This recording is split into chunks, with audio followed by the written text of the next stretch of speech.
Hey guys, it's the Herbal Survivalist again. Today what we're going to do is I'm going to show you how to make it's a powdered honey. And it's also got a lot of potential for it. Basically what you're going to need to start, you need a cup of cornstarch. And you're going to need some raw flour.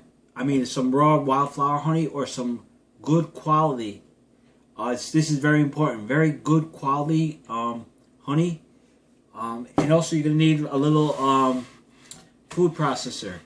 So what you're going to do is you're going to start off by putting a cup of the cornstarch in the food processor.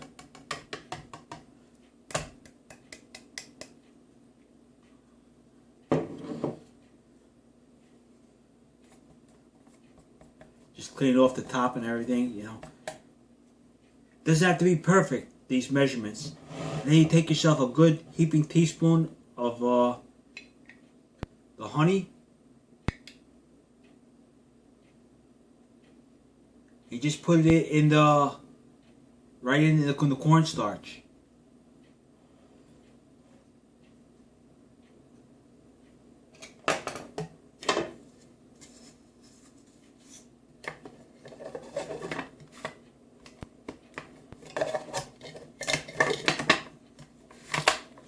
Now what you're going to do is, this is important also, you're just going to hit it a couple times.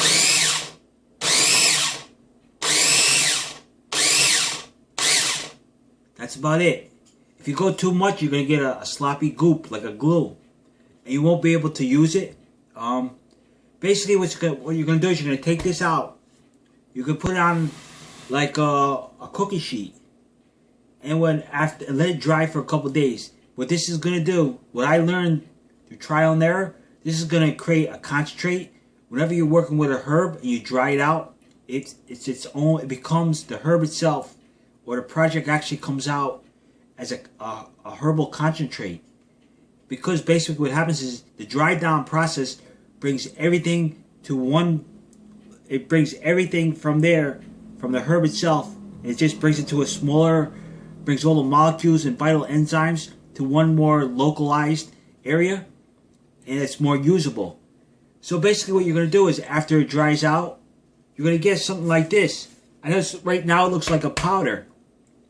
But I don't know if how well you can see over here. It's more like a granulated. It's got more granules in it. And let me see if you can see that a little better. And basically what you're going to do is put it in a jar after it's done, after it's dried on the tray. What I do is I have these little brown packers I put it in. And every so often, you know, it doesn't have to be perfect. I just give it a good shake. You know, sometimes condensation through humidity just may pack it down a little bit. So you just keep it going like this, and you got a good quality honey powder. Now the benefit of this is if you're going hiking a lot or survival, you don't want to bring honey around because of spillage properties or whatever, or you just need a concentrate for your teas or your drinks, and you just want to dry pack it out in your bug out bag or your survival pack. This is what you're going to need. This is great for it. Also, you got another barter object right here.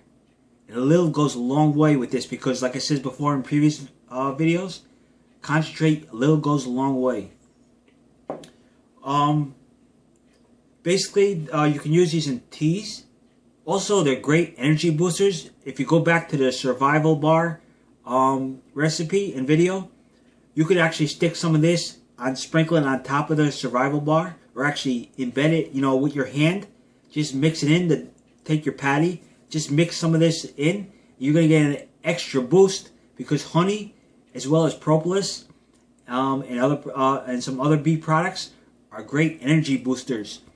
And also you can do this with royal jelly. And also you can make combination of like your bee, like this, these powders with the honey. You can add a little propolis to it, and then you let it dry down, concentrate down or dry down. You're gonna get, when it comes to this, you're gonna get like a darker color, and because the propolis is like it's what the bees use to glue their hive to keep it together, and it's also like a sealant, and it's also high. It's a very, very powerful antiseptic. They say the bee propolis is more, has more antiseptic properties, and it's more cleaner than the inside of an operating room. So that's about it for now. This is a quick video on that. So give it a shot and try it out. So like I said, you got some more barter objects and some other objects here, opportunities to do. Like I said, you can do it with the honey, the propolis. You could do it with the royal jelly and the propolis. You could do all three and powder them down and come up with your own formulas. And just visit our blog, herbalsurvival.blogspot.com, and check out the bee area. Just do a search right on the blog. You can do a search for the bee products, and it'll give you a breakdown on the benefits of the propolis, the honey, and the royal jelly, and how vital they are for survival, especially now times. You're going to want to get some of that. And if you can get yourself another idea to do for bartering, beeswax. Start to make your own beeswax candles. You barter and trade. Beeswax burns cleaner and longer. You use them in the house. You can use them, like I said before in the last video or the video before. I get a high sucrete tin. I double wick it. And I get a little pocket portable survival stove for boiling. It's not going to boil like a whole can of soup, a whole pot of soup, but it'll get me a cup of hot tea or a cup of like a quick soup, something like that. So I can get some hot in me. So I'll make another video on that, how I make those. And that's about it, guys. And hope everything is well, and God bless you and your families.